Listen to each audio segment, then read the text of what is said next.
Assalamualaikum warahmatullahi wabarakatuh. Apa kabarnya Bapak Ibu di mana saja Bapak Ibu berada? Semoga Bapak Ibu semua selalu dalam keadaan sehat walafiat. Nah, Bapak Ibu berjumpa kembali pada channel YouTube Desti Hidayat. Dan di video kali ini untuk informasi yang akan saya sampaikan bersumber dari laman jpnn.com dengan judul Kemenpan RB siapkan optimalisasi di seleksi P3K 2024 tahap 2. Pemda diminta akomodasi honorer. Nah, Bapak Ibu kira-kira bagaimana informasi lengkapnya? Bapak Ibu dapat mengetahuinya dengan menyimak video ini hingga selesai.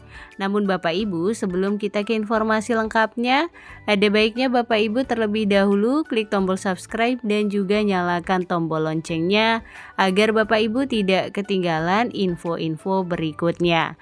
Dan nantinya jika dirasa informasi ini bermanfaat, Bapak Ibu dapat men-share agar tersampaikan kepada yang membutuhkan. Baik Bapak Ibu, mari kita ke informasi lengkapnya. Bapak Ibu, untuk diketahui Kemenpan RB menyiapkan skema optimalisasi pada seleksi P3K 2024 tahap 2. Nah, tujuannya untuk menampung semua honorer database BKN dalam P3K paruh waktu maupun penuh waktu. PLT Deputi Bidang SDM Aparatur Kemenpan RB Aba Subagja mengungkapkan, usulan pemerintah daerah untuk menyediakan formasi bagi honorernya minim.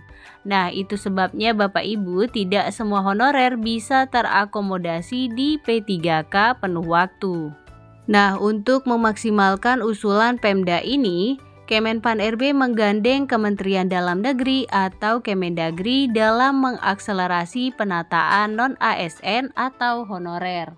Bersama Kemendagri, kami mendorong komitmen PPK pemerintah daerah dalam penyelesaian honorer dan tenaga non-ASN yang terdata dalam database BKN, ungkap Aba pada Selasa 7 Januari. Selanjutnya, Bapak Ibu, Aba menerangkan kolaborasi ini bisa mendorong PPK atau kepala daerah untuk bisa mengoptimalkan kebijakan penataan honorer dan tenaga non-ASN, yakni optimalisasi pada seleksi P3K tahap 2. Pemerintah juga ingin memastikan PPK Pemda melakukan pengangkatan tenaga non-ASN yang mengikuti seleksi tahap 2 menjadi P3K atau P3K paruh waktu.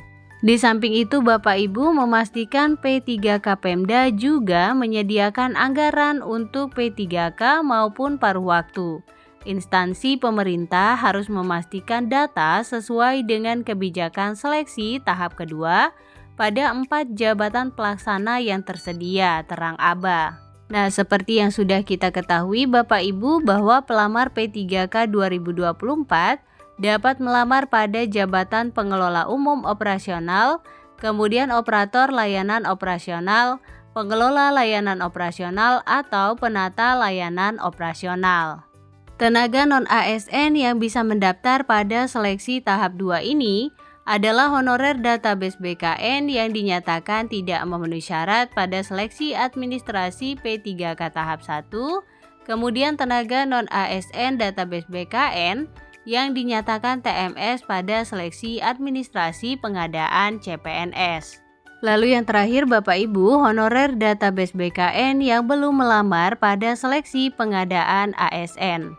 Penegasan juga disampaikan Menpan RB Rini Widiantini bahwa pemerintah sudah membuka kesempatan luas bagi honorer dan tenaga non-ASN untuk ikut dalam seleksi P3K 2024. Menurutnya, pemerintah dan DPR RI sudah berkomitmen dalam penataan ini.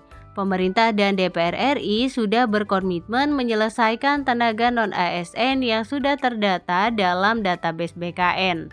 Seleksi P3K tahap kedua ini harus dimaksimalkan sebaik mungkin, tegas Rini.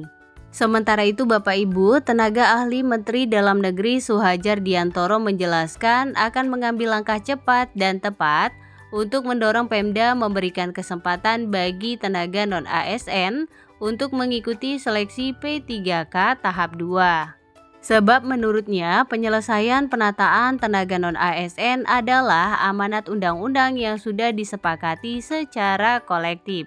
Kami mendukung optimalisasi pendaftaran non-ASN pada seleksi P3K tahap 2 dan mendorong PPK Pemda agar non-ASN di instansinya bisa mendaftar seleksi ini, kata Suhajar.